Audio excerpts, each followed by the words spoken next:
Hey, it's Mac with PriceActionTradingSystem.com, and it is Monday. It's April 17th. This will be our chart lesson for today. And real quickly, I am back from vacation.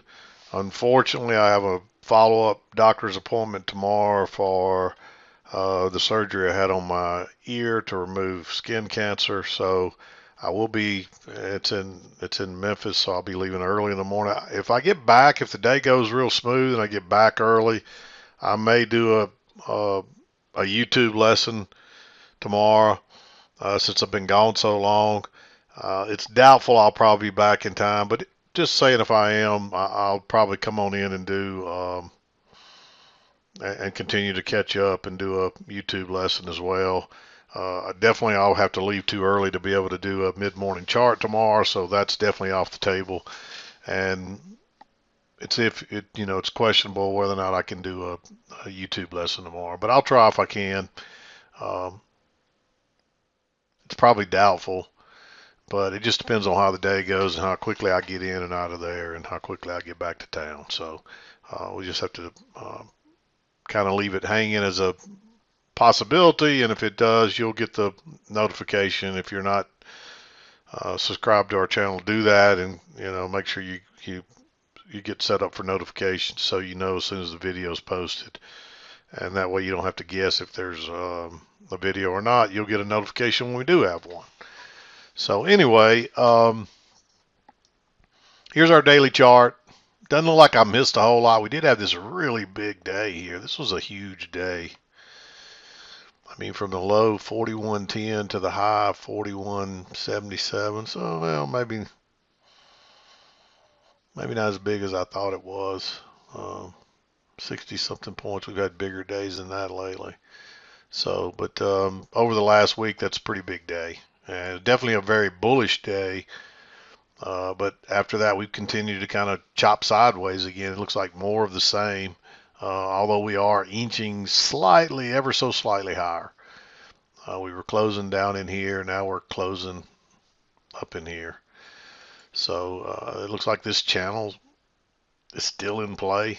I don't see any reason to think that we can't continue to push higher. We're getting close to overbought territory, but we're not there yet. We still got a lot of room to the upside. So in the last highs, I mean, we've had a lot of resistance right across this level, but the last highs went a little bit higher. So it's very possible we're going to test those highs. So prices are really struggling doing it. Today was a very low volume early on. It kind of picked up as the day went on, but it was fairly low volume early on. So uh, there wasn't any crazy news item today that would have people sitting on the sidelines. So just maybe I don't know, maybe it's just getting to be that time of year. So things may be just slowing down some as well. We'll just have to see. But let's flip over to the intraday chart. You can see even though the day closed very bullish, it was kind of a neutral day. It was a range day. We opened up here, traded lower, and then closed closer to the highs. So let's flip over there and you can take a look and see what it looks like. And here it is. I really traded this. I put this on here so you could see it. There's definitely a downward channel here, but it was really easier to play this as a sideways type day. We really only got a couple of touches off this trend line right here, and then we never could get back to it until prices reversed and went higher. So, and we never really retested the lows of this. So I put this on there because some of you might have seen it that way and tried to play it that way. But honestly, I didn't look at this till much later, and I played it this way. Sideways until we dropped lower, and then we moved a measured move, bounced and went higher. Most of your support was right across here early on. Most of your resistance was right across here early on. Maybe just slightly higher, like right there. We did make a little higher high and a little lower low earlier on that. But generally, you'll have about as much overshoot at the highs as you do the lows. And of course, this was into yesterday. So, but most of your touches early were right across this level, and most of your touches on the low side early were right across here until we kind of pushed lower and eventually fell So we pretty much moved a measured move. That's what you'd be looking for. And then we bounced off that, and then it was straight up.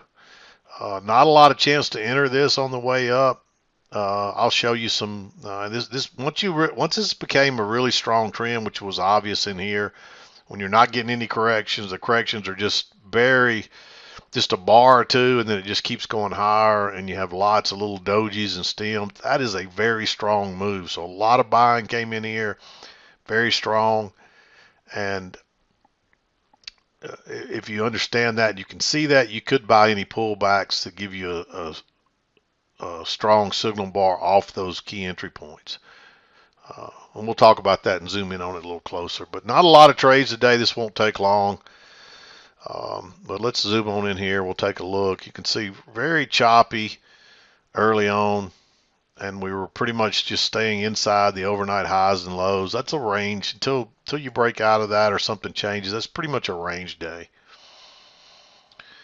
And 7 o'clock came right over in here, but by 7:15 you probably need to be flat for this. This was pretty much a non-event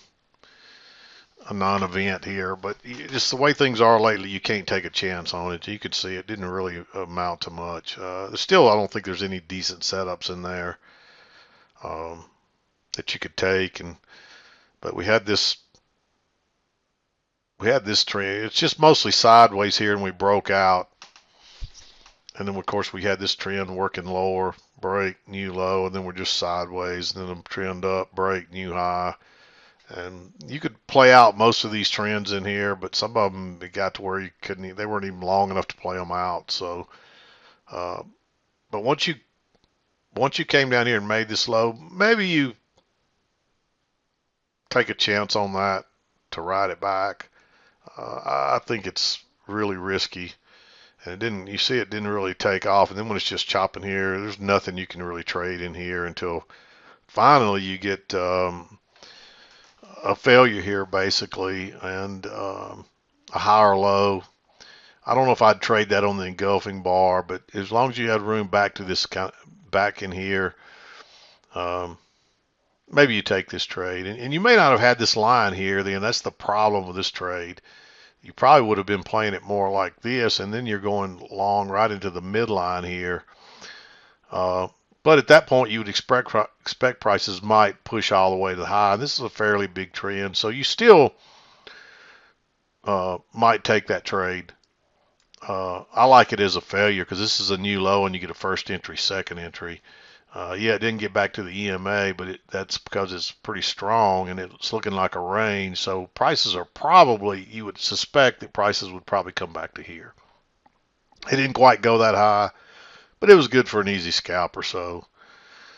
So you could really argue that could go either way. It depends on your skill level and how you saw that, whether you'd probably call that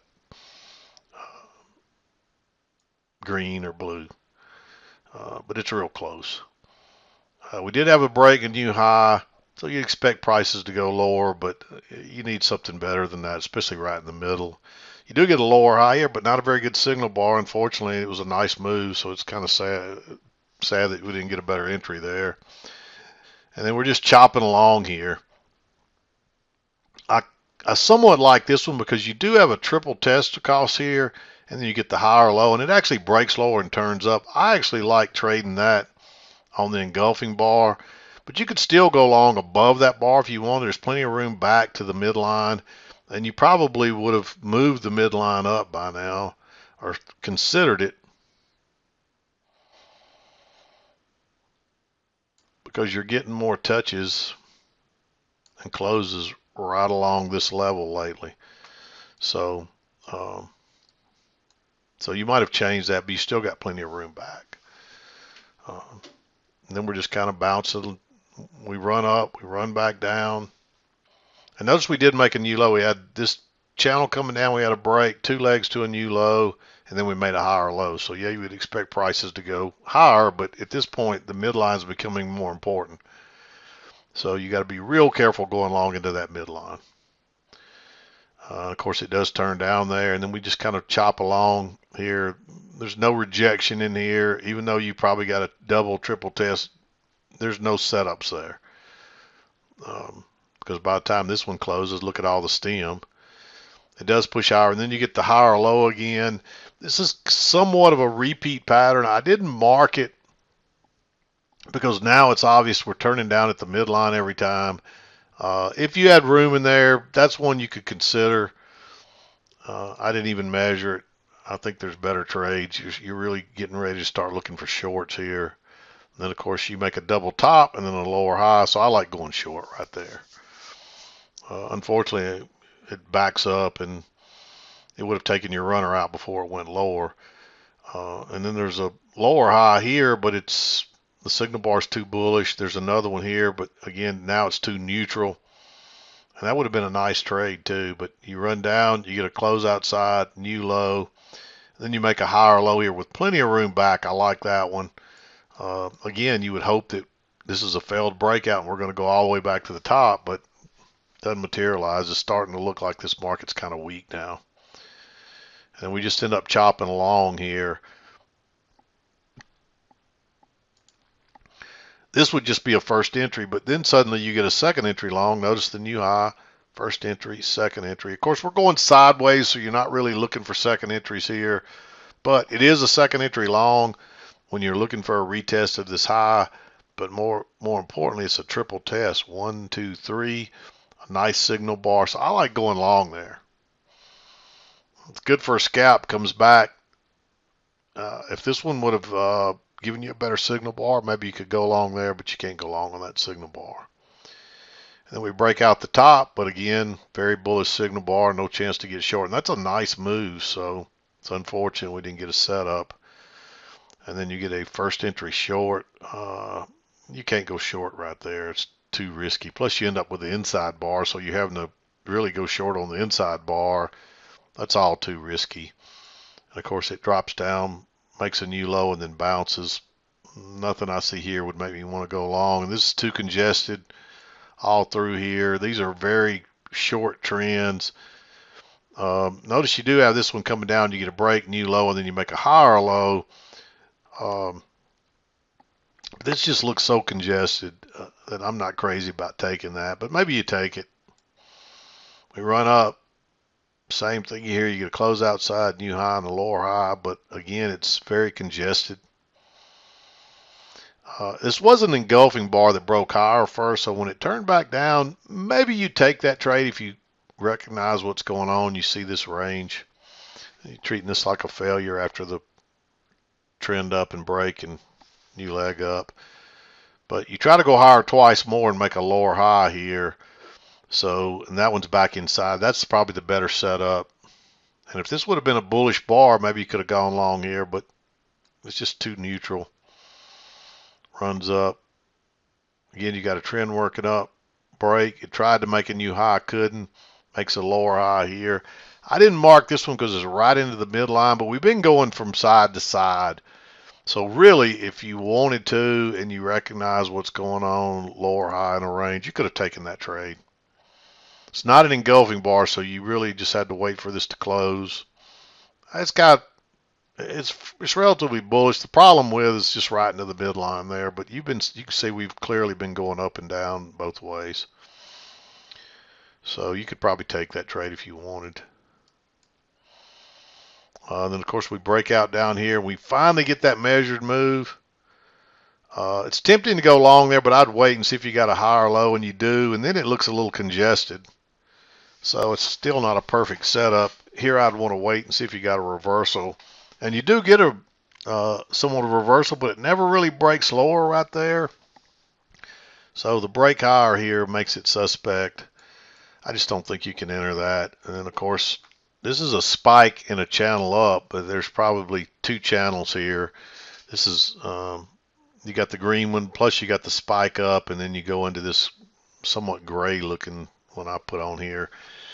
And this is when it got really strong here when we got back up here. That's obviously a strong trend. So when it came back to the trend line right here with a good signal bar, same thing kind of here. You could enter on those. Those are the only two really. There's one right here, but that looks a little sideways. But a break above that, and maybe even take that one. They all would have worked. you finally, well, actually, your signal bar is this one, so even after 230, this is not really a failure. But that's generally when you see this kind of real strong trend, and you'll see these to the downside too, and they work the same way. And you get these real tight trends, and you know them because of all the stems on both sides and lots of dojis. But most importantly, it just keeps trending without any really big corrections. You can see you get a bar or two, maybe one big bar correction, and that's it. There's no real correction to it. So you have to recognize that that's a really strong trend, and any good signal bar or decent signal bar that comes back to the trend line on a correction, you can just about take them. So keep those in mind. Those are more of experience type things as you get better and you've been doing this a while. Newer traders shouldn't try these. That's why I made them green. So, but yeah, that's pretty much it today. Just not a lot going on. Kind of a weak range day. The volume seems to have been really low until after 1 o'clock. Somebody did some buying here late afternoon, obviously, but prior to that, it was just there was no real movement here or real uh, commitment to either side of the market. So anyway, maybe the rest of the week will pick up. Again, just a reminder again that I may be out of pocket. I'll most likely be no chart lesson tomorrow. And again, I apologize because I know I've been out a lot lately with my health issues and then my vacation time. And I got another vacation coming up in May, but it'll be pretty standard up until I leave in May, and that's not till the 20th. So I don't plan to take any more time off prior to that. But hopefully I won't have too many more doctor's appointments either. Uh, I did have a little issue with my ear while on vacation. I had some bleeding issues. Um, you don't realize how much your ear can bleed till you've had something like what I went through. But man, it actually scared me a little bit. But the doctor said it was normal. I guess for any of you medical people out there, I guess there's lots of little tiny blood vessels in your ear that can and that can bleed really excessively. Basically, I guess is the word I'm looking for. But I started bleeding there, and I probably lost a pint of blood in, I mean, literally minutes. It scared me really, and I didn't do anything to hurt myself. I just exerted myself, and I think when I did, my blood rushed to my head or something. I was picking up something heavy, and it literally scared me pretty badly. And this just happened yesterday. So, but the doctor said it was normal, nothing to worry about. And I'm going in tomorrow, so she can take another look at it. But I think it's still healing well, and I think I just overexerted myself. But anyway, that's enough about that. I'm going to wrap it up. I'm just babbling now. Uh, I'll be back Wednesday, most likely. Again, you may get a notification tomorrow. You may not. Most likely not. But if I can get in, if everything goes smoothly and I'm back early, I will try to do a chart lesson. Otherwise, I will see you Wednesday. I'm done for today. This is Mac with PriceActionTradingSystem.com, and we'll see you next time.